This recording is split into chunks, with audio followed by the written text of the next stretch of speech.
Following up after Crisis Core, Takeharu Ishimoto reprises his role as the main composer for Dissidia's original soundtrack.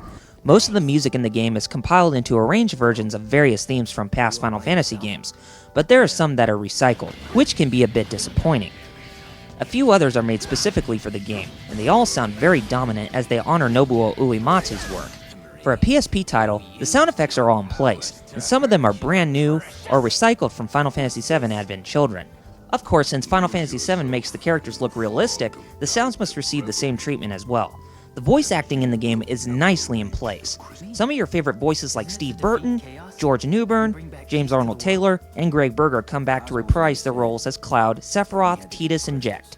Some others like Christopher Sabat, Johnny Young Bosch, Grant George, and Dave Wittenberg play the roles of Garland, Firion, Warrior of Light, and Kefka. However, the one who seems to steal the show the most is Keith David as Chaos, the main antagonist.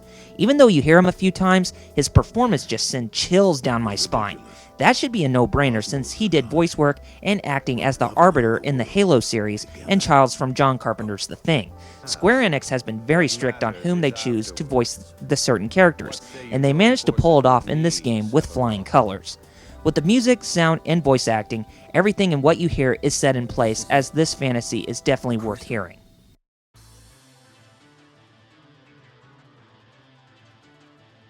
Final Fantasy started off on the Nintendo Entertainment System on December 18, 1987 in Japan, and it arrived in the US 3 years later. For over 20 years, the series continued to surpass every single game with flying colors, and there are some that were really big hits such as Final Fantasy VI, Final Fantasy VII, and Final Fantasy X. Aside from the main series, various spin-offs, original video animations, movies, remakes, and other forms of media have all come into play, with most of them being really revolutionary. Of course, there are some that failed to hit the mark for most, like Final Fantasy V, Final Fantasy XI, and Final Fantasy XII. As of today, the series continues to be very strong, and a 13th installment is set to release in Japan by this Christmas, in April 2010 in the US. Not only that, but spin-off titles of that game are also set in stone, as well as Final Fantasy XIV for both the PS3 and the PC. With every game in the franchise, every fantasy is going to be remembered and enjoyed by millions of fans, and millions more to come.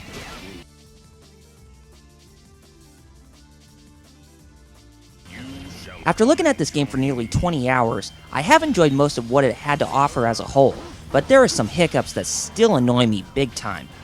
Probably the biggest complaint that I have is that the AI on some of the characters can be a tad bit difficult and no easy picnic for anyone to easily go up against. Of course, since the game has no difficulty, the difficulty has to be adjusted based on the level of the characters.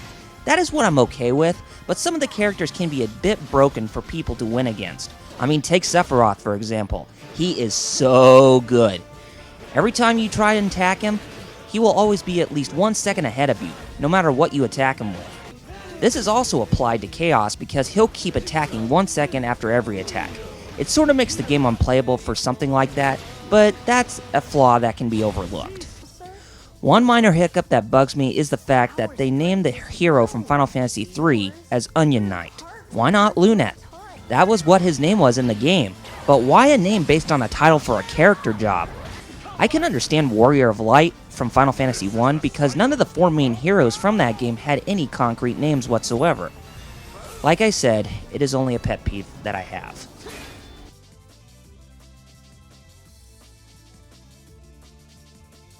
What made this game so appealing than what you take into account of the bad aspects is that the good qualities outweigh the bad by 1,000-fold. For every Final Fantasy game out there, the writing in the story and dialogue are very superb, and the vast word choice only builds the level of writing to a higher level. That is what I enjoyed mostly about this game. It does not stray away from anything that the plot offers. Every character was covered, the plot remained consistent, and the plot twists were surprising to say the most. Even though I covered it, the music, sound, and voiceovers are enough to speak for themselves because they were incredible. The graphics for everything you see were just as solid as to what the PSP can handle, and the theme of what is designed only made each aspect stay true to the world of Dissidia. Bonus content is always something that most people enjoy for almost any game, and Dissidia has enough for you to grab your hands on.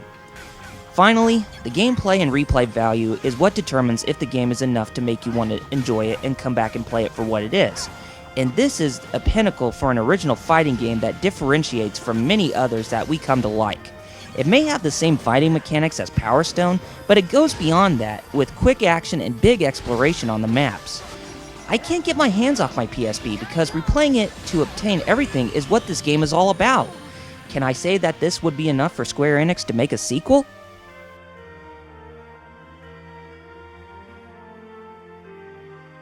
For any game in any genre, the game must stay true to where it is best known for, but add mechanics to make it a title that becomes an all-around winner.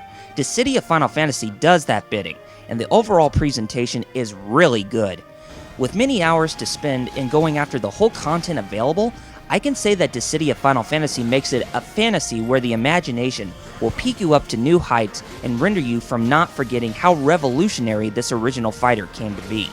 The PlayStation Portable may not be as innovative as the Nintendo DS, but the library of good games are big enough for you to get your hands on a copy of a game like this, as it has garnered a fantasy that is not worth forgetting. I am proud to give Dissidia Final Fantasy on the PSP a 9 out of 10.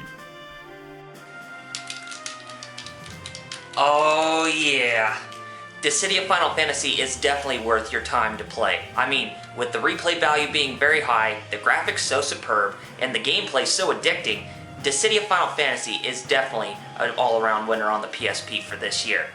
Since I can't even get off my PSP, that will be my cue to sign out. Folks, this is RRPG Reviews, and I'll see you next time.